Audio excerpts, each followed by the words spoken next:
Donc, il va être question dans mon intervention voilà, d'essayer de présenter l'évolution des paysages de la Garonne au XXe siècle à travers les travaux de l'Observatoire des paysages de la Garonne dont il a été mention tout à l'heure dans l'introduction. Et peut-être pour commencer, là vous avez juste un couple de photographies et vous en verrez plein au cours de mon intervention. Couple de photographies qui montrent l'évolution de Toulouse entre la fin du 19e et aujourd'hui. Et on voit, je ne vais pas trop m'étendre là-dessus parce que je le remontrerai tout à l'heure, on voit le passage d'un espace de travail en noir et blanc à un espace plutôt de loisirs, hein, avec de la flânerie, de la promenade. Alors je vais faire un petit préambule pour essayer de définir ce sur quoi je vais parler pendant le temps qui m'est donné. Je vais commencer par convoquer ici Héraclite d'Éphèse qui nous donne une petite citation qui est très intéressante et qui nous dit que rien n'est permanent sauf le changement. Donc ce qu'il faut comprendre, c'est que tout bouge, les paysages changent en permanence. Le titre de ma thèse il y a quelques années, c'était les métamorphoses des paysages. Le mot métamorphose est quand même très fort. Et effectivement, la Garonne, comme d'autres cours d'eau, mais ce qui me concerne ici, c'est le fleuve garonnais, a connu une profonde métamorphose, j'insiste sur profonde, de ces paysages au cours du temps. Et finalement, vas-y, tu peux enchaîner, comment essayer de travailler sur cette évolution. Alors j'ai essayé de montrer ici, très rapidement, différents aspects méthodologiques. On va s'intéresser à l'endroit où vous avez les deux flèches, là, bleues, c'est-à-dire les images obliques au sol. Les images obliques au sol sont très intéressantes parce qu'elles permettent à chacun d'entre nous tout de suite de se projeter dans l'image. Alors qu'un travail à partir de cartes anciennes, un travail à partir d'images aériennes, c'est déjà un petit peu plus difficile puisque ça demande une acculturation peut-être un peu plus grande. Et donc vous voyez que sur ce croquis là, vous avez une évolution temporelle, une flèche temporelle, c'est la flèche pointillée avec en haut, là, entre 1700 et aujourd'hui. Et en fonction de l'histoire que l'on veut aller rechercher, la temporalité que l'on veut rechercher, eh bien on a soit l'utilisation de cartes anciennes, de textes anciens, soit l'utilisation d'images. Et donc, vous voyez que l'utilisation d'images, c'est une approche temporelle qui est assez réduite finalement, puisque c'est juste une centaine d'années, voire un peu plus. L'invention de la photographie, c'est Nicéphore Niépcé en 1826, je crois. Donc finalement, c'est assez récent. Et ça permet de traiter la centaine de dernières années. Et vous allez voir qu'il y a un certain nombre d'évolutions qui apparaissent de façon importante. Je voudrais donner une citation de Michel Serres ici, alors de tête. Nous, simples mortels, tissons journalièrement sur de la tapisserie milliardaire. C'est très beau. Donc ces réflexions sont à mettre en relation avec le travail qu'on a mené depuis une dizaine d'années, en collaboration avec l'Adrien Le Sméag, sur la mise en place de l'Observatoire des paysages de la Garonne, depuis globalement 2010. Vous pouvez retrouver tous ces travaux dans un site internet dédié, vous avez l'adresse ici. Alors, dans ce préambule, ce qui me paraissait important, c'était l'idée de dire qu'il faut prendre conscience de cette évolution des paysages. C'est pour ça que j'ai évoqué la citation tout à l'heure et évoqué aussi Michel Serres. Donc, prendre conscience de cette évolution des paysages, c'est quelque chose qu'on va faire là ce matin dans le cadre de la comparaison d'images. Vous avez compris qu'on peut travailler sur d'autres aspects, mais là, c'est simplement à travers la comparaison d'images. Et ce que je vais vous faire, c'est simplement à partir de thématiques ou d'enjeux que j'ai listés, et je vous montrerai un certain nombre d'exemples. Et puis je convoque ici une autre dernière personne qui est Georges Bertrand, géographe, qui a développé toute la partie de la thématique et des paysages à partir des années 70. Hein, c'est lui qui a commencé à travailler sur le paysage avant qu'il devienne omniprésent dans nos sociétés aujourd'hui. Et donc il nous dit, le paysage est un système vivant, ça j'aime bien cette idée, système vivant, qui ne se conserve que s'il fonctionne. Donc, s'il est normalement inséré dans un processus économique et social. Donc, le paysage, c'est de l'économique, c'est du social. Et à partir du moment où ce système économique s'effondre, ou se fige, les paysages vont se figer. Le changement, la mobilité, les paysages fluviaux sont des paysages qui sont extrêmement mobiles. Extrêmement mobiles parce que sur une année, vous avez une fluctuation très forte des débits, des niveaux d'eau.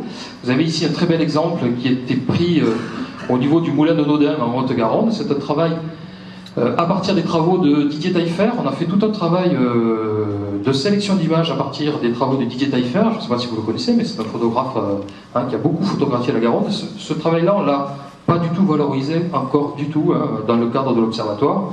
Et à travers son travail, donc on voit une fluctuation des débits. Ici un second exemple sur Meillan sur Garonne, où on voit notamment la fluctuation. C'est un exemple que je prends tout le temps parce qu'il est très parlant. Entre les crues les plus fréquentes, qui sont par exemple juin 2000 en haut à gauche, ou alors des inondations un peu plus catastrophiques en 2003. Donc on voit cette fluctuation des débits et finalement un paysage fluvial n'est jamais statique et il n'arrête pas d'évoluer en fonction des périodes. Tu peux enchaîner. La deuxième thématique sur laquelle je voulais revenir, c'est toute la question des points de vue remarquables. Il existe un certain nombre de points de vue remarquables sur l'ensemble du fleuve et ces points de vue sont parfois valorisés, parfois pas du tout, parfois dégradés ou plutôt en phase de fermeture. Vous avez ici l'exemple de Roquefort-sur-Garonne où on voit apparaître notamment sur la photographie du bas l'implantation d'une autoroute, donc un flux permanent de voitures, donc le passage d'un paysage plutôt rural traditionnel à quelque chose qui devient beaucoup plus lié à un certain nombre de flux. Tu peux enchaîner. Ce que l'on voit d'autre intéressant, c'est aussi parfois la privatisation du paysage. Ici, un exemple à Tonins qui montre quoi? Qui montre une évolution entre les années 50 et aujourd'hui, où le propriétaire privé de la maison a aménagé sa terrasse pour bénéficier de son point de vue. Et du coup, l'espace public se trouve à ce niveau-là dégradé, ou en tout cas une forme de fermeture de ce point de vue. Un autre exemple que j'utilise énormément, Tarn-et-Garonne, la confluence du Tarn et de la Garonne. Et ici, vous avez simplement 9 images, mais dans l'observatoire en question, il y en a 13 états. Donc ça se lit du haut vers le bas et de la gauche vers la droite. Et entre 1910 et 2013, par exemple, on a une artificialisation très forte du fleuve, tout simplement pour permettre la production d'hydroélectricité, mais aussi le refroidissement de la centrale nucléaire. Donc ça pose question sur cette perte de naturalité des paysages, notamment à travers ce point de vue remarquable. Troisième thématique, c'est tout ce qui touche aux usages et aux pratiques anciennes. Alors là, c'est très intéressant parce qu'en fait, toutes les images anciennes nous montrent des pratiques qui ont disparu. Et ces pratiques, elles ne cessent d'évoluer au cours de l'histoire. Ici, c'est un triptyque que j'aime beaucoup, qui est à Toulouse, avec une image remarquable d'un paysage sous la neige pris en photo par Truta, qui travaillait qui était directeur du Muséum d'histoire naturelle de Toulouse. Donc c'est une photographie fin 19e, et on y voit en fait un moulin, le moulin de Vivens. Tout le monde a oublié l'histoire de ce moulin. Il existe encore la trace de ce moulin, mais en partie à côté, sous la digue, qui a été aménagée à partir des années 50. Et vous voyez que le paysage ne cesse d'évoluer, puisqu'entre 2013, en bas à gauche, et 2016, il y a un confortement des digues, puisque il y a une étude qui a montré que ces digues étaient fragilisées et qu'il fallait les conforter. Un couple de photographies très intéressant, le bain dans la Garonne. Beaucoup de personnes ont appris à nager dans la Garonne. Ici, c'est à Castel-Sarrazin, avec une photographie des années 50, qui montre que cet espace était baignable, ou que, en tout cas, les gens passaient du bon temps sur les berges de la Garonne, et on s'aperçoit que aujourd'hui, cet espace, il est encore ouvert, il n'est pas refermé. Et pourquoi est-ce qu'il est ouvert? Tout simplement parce que c'est un espace de camping, mais on voit que l'usage a disparu. Malgré tout, on a une pelouse ici qui apparaît, qui est liée à l'entretien permanent lié au camping. La fermeture, vous l'avez évoqué, la fermeture des paysages, la densification, c'est quelque chose qui est très, très majeur dans les paysages, je l'évoquerai tout à l'heure. Les cours d'eau, les rivières sont des limites physiques, donc c'est toujours très difficile de les traverser. Et avant la généralisation des ponts suspendus au 19e, on avait un petit peu partout des bacs. Ici, vous avez le bac de Masgrenier, dans le Tarn-et-Garonne. C'est le même endroit. Je pourrais vous poser la question, est-ce que c'est le même endroit? Certains d'entre vous auraient dit non, c'est pas le même endroit. Pourtant, si. Il y a juste un bout de maison qui permet de repérer que c'est le même endroit. Par contre, on voit qu'en termes de paysage, on a énormément perdu. C'est-à-dire une fermeture très forte, un enfrichement très fort de ce paysage-là, qui est quand même une constante sur l'ensemble du cours d'eau. On retrouve cela aussi dans des exemples qui sont beaucoup plus en aval, sur la Garonne-Maritime, et ici on est à Prégnac, une belle photographie qui montre un port, avec un bateau tout à fait particulier, puisqu'on voit qu'il y a un système à la voile. On est dans un secteur où la voile était utilisée, et quand vous regardez l'évolution, on voit bien que la cale est abandonnée, on voit bien que le bras est en partie colmaté, et qu'il serait très difficile aujourd'hui de naviguer avec un bateau sur cet espace-là. Donc là aussi, des espaces qui se ferment progressivement. Les usages et les pratiques anciennes, évidemment, la navigation, qui a périclité surtout, alors ça dépend des endroits, il y a encore de la navigation sur la partie qui est en aval, très légère, hein, mais on voit bien que c'était des secteurs qui étaient extrêmement animés. Déjà, quand les photographes, là, des cartes postales prennent des photographies de 1910, on est dans une période de très fort déclin de la navigation, hein, mais ce que l'on voit ici au niveau de la confluence entre le canal latéral et la Garonne, Castets-Andorte, ben, c'est un train de bateaux qui remonte en fait la Garonne, et aujourd'hui vous avez plus du tout d'activité ou très peu d'activité sur le fleuve.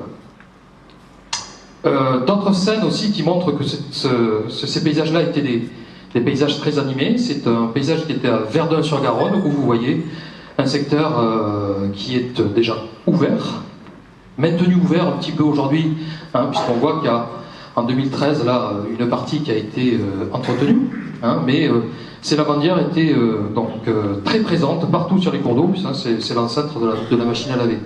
Autre évolution, à travers 4 photographies, Langon ici, c'était simplement pour montrer l'usage de la pêche, notamment la photographie qui est en haut à droite dans les années 50, hein, l'usage de la pêche, là aussi, qui a beaucoup évolué entre début du XXe siècle et aujourd'hui. Alors on passe à l'agriculture, thématique importante de la vallée évidemment, très importante je dirais, quelques exemples qui nous montrent aussi cette évolution de l'agriculture. Vous avez ici 3 photographies à carbone, dans la Haute-Garonne. La conséquence, qu'est-ce que c'est? C'est que l'image qui est en couleur vous montre essentiellement de la végétation, donc une fermeture très forte, hein, du paysage, une mutation des usages agricoles, puisqu'on voit que sur notamment la photographie qui est en haut à gauche, de début XXe siècle, montre un paysage très ouvert, et qu'aujourd'hui on a quelque chose qui est très refermé. Un petit peu plus près d'ici, Port-Sainte-Marie, très intéressant, la photographie du haut, vous avez des parcelles qui sont extrêmement laniérées, hein, très étroites, et on voit entre début 20e et aujourd'hui des parcelles qui s'agrandissent, vous connaissez le processus, l'utilisation de l'irrigation, grandes parcelles pour la céréaliculture, mais aussi les vergers. En l'occurrence ici, c'est beaucoup plus une évolution autour des vergers et donc des arbres fruitiers. Alors cet exemple, je l'aime beaucoup, je le montre tout le temps. Ce sont les travaux du plan Garonne finalement qui ont permis de révéler cette évolution, puisque vous avez ici ce qu'on peut appeler une relique, enfin c'est plus une relique puisque l'évolution elle est arrivée, mais une relique paysagère, qu'est-ce que c'est? C'est l'usage, pas l'usage, la pratique de l'élevage dans la vallée qui a quasiment disparu. Et au début des années 2000, hein, on a une photographie, un très beau paysage ici, qui est à l'amont de Marmande, qui nous montre là une enclave de prairies, de bocage au sein de la plaine inondable, en lien avec l'élevage de moutons. D'ailleurs, si on avait le temps, on voit un petit mouton, un petit point blanc sur la photo du haut. Et qu'est-ce qui se passe? Cet agriculteur est parti à la retraite, il a vendu sa parcelle, et aujourd'hui, nous avons à la place une grande parcelle de maïs, hein, qui a remplacé ce paysage, je dirais, lié à l'élevage, qui était une relique en fait paysagère, et aujourd'hui, hein, on a beaucoup de ces reliques qui sont en train de disparaître. Donc vous voyez la pratique de l'élevage ici avec un exemple qui est à l'aval de Langon, ça parle tout seul, une fermeture des paysages, disparition des animaux, les animaux entretiennent le paysage d'une certaine manière. Hein. Je pense que sur la Garonne il y a quelque chose qui n'est pas encore assez travaillé, développé, c'est la question du pastoralisme en zone humide, comment on peut utiliser le pastoralisme pour entretenir les espaces. Il y a quelques petites expériences qui existent à droite à gauche, mais je pense que c'est quelque chose qu'il faudrait développer beaucoup plus pour gagner en transparence sur les paysages. C'est sur la naturalité du fleuve, un couple ici à Portée-sur-Garonne qui montre voilà, une simplification très forte, un assèchement du bras secondaire, donc ça c'est une constante. Deuxième exemple en ville, avec le bras de la Garonnette, aussi assèchement à partir des années 50, hein, on a transformé ça en parking pour voitures. Ici, pas très loin, Port-Sainte-Marie, hein, aussi un ancien bras, qui est toujours présent en fait, hein, mais qui est beaucoup moins alimenté en eau, mais vous voyez que la voie ferrée était déjà présente, mais on a quand même mis une route, hein, Port-Sainte-Marie étant quand même pas mal sacrifié par ces flux à la fois routiers et SNCF. Sixième thématique, ça a été évoqué, l'extraction de granulats, très important comme usage. mais qui a des conséquences sur les paysages. Alors évidemment, si vous n'êtes pas spécialiste, vous allez me dire, tiens, là, il n'y a pas beaucoup d'évolution. Eh bien si, puisque entre cette photographie des années 30 et aujourd'hui, il y a l'aménagement d'une cale en béton, et cette cale en béton, elle est là pour essayer d'aller récupérer le niveau, puisque le cours d'eau s'est enfoncé. On a l'exemple inverse à Caser, notamment, où le niveau, au contraire, augmente, et le niveau d'eau augmente, on le voit très bien sur les piles de pont, et ce niveau d'eau augmente tout simplement parce qu'à l'aval, vous avez l'aménagement d'un barrage qui a surélevé le niveau d'eau, donc on voit l'impact. On en parlait tout à l'heure en aparté avec certains d'entre vous. Voilà un très très beau couple d'évolution du paysage qui est à Tonneins. Tout le monde a oublié que sur les rives de Tonneins, voilà, on avait un usage d'extraction de granulats qui était assez intensif au début du XXe siècle et aujourd'hui, voilà un paysage qui s'est refermé. Est-ce qu'on a, dernière thématique, est-ce qu'on a un changement de regard en ville? Oui, on a un changement de regard. À Bordeaux, tu peux mettre la photographie de Bordeaux. Bordeaux, espace de travail qui devient un espace aujourd'hui que vous connaissez avec le miroir d'eau, etc. Un espace de promenade. C'est un processus qui est présent dans la vallée de Garonne, mais qui se généralise à l'ensemble du monde entier. Mais c'est pas tout à fait le cas. J'aime beaucoup aussi ce couple photo, puisque quand on regarde à Bègle, dans la partie un petit peu en amont de Bordeaux, on voit qu'on est plutôt dans une forme de banalisation des paysages. Je vous garantis que c'est le même endroit. C'est le passage du port de Bègle à ce que vous avez aujourd'hui, c'est-à-dire quelque chose qui est extrêmement banalisé au niveau des paysages avec cette voie sur berge. Et puis ça se traduit aussi, cette banalisation, on le voit ici, à travers l'urbanisation, la périurbanisation. Le passage ici à Castelnau-Stratefort en Haute-Garonne, d'un paysage typique rural, petit bourg rural, à quelque chose qui est périurbanisé, l'implantation de maisons individuelles, de haies individuelles qui vont fermer le paysage. Voilà, alors là, en conclusion, quel est le constat? Je ne vais pas tout détailler, vous avez compris un petit peu. Le constat d'une évolution qui va plutôt dans le mauvais sens, donc c'est une perte de lisibilité des paysages, l'assèchement, la simplification, l'enfoncement du lumineur, des aménagements parfois lourds sur le fleuve, un certain nombre d'infrastructures qui viennent alourdir tout ça, l'urbanisation, la périurbanisation, la densification de la ripisylve, donc la perte d'accès, la disparition de certaines pratiques, et vous avez un certain nombre de points de suspension, on pourrait alourdir la liste. Mais il y a aussi quand même un changement de regard que je n'ai pas beaucoup montré là, qui est celle de la valorisation des berges en ville. Voilà, c'est une constante. C'est aussi l'implantation de maisons Garonne, ça c'est le plan Garonne qui le montre, on peut parler de l'exemple de Caser par exemple, et puis des berges qui s'animent progressivement, et puis des projets de valorisation qui sont différents selon les territoires, et là aussi des points de suspension, mais vous voyez que c'est quand même moins important que le constat de cette banalisation des paysages, donc il y a encore beaucoup de choses à faire. Je pense que prendre conscience de l'évolution des paysages, c'est très intéressant pour notamment mieux les valoriser, et de mon point de vue, c'est un long processus qui est encore à encourager très très fortement. Donc un exemple de valorisation des paysages, j'en ai qu'un seul à vous montrer, c'est Meillan-sur-Garonne. Si vous regardez ce qui se passe entre 1945 en haut à gauche, 2012, 2014 et 2018, on voit qu'il y a une reconquête du compte de visibilité. On voit qu'en 2018, on a gagné en visibilité sur le fleuve, et ça c'est quelque chose qui est je trouve très encourageant, puisque ça permet de mieux connaître et de mieux voir le fleuve. Donc en conclusion, puisqu'on est ici, je vous propose ce magnifique couple photographique à partir d'une image ancienne et récente de la confluence entre le Lot et la Garonne. Un très très beau couple photographique, c'est assez rare de trouver des images anciennes en format panoramique. Et puis vous avez, si cela vous intéresse un peu plus, on pourra en discuter un peu plus en détail tout à l'heure, et puis on peut retrouver tout ce que je vous ai dit dans une synthèse que j'ai écrite à travers le petit ouvrage là qui s'appelle L'évolution des paysages garonnais. Voilà, je vous remercie.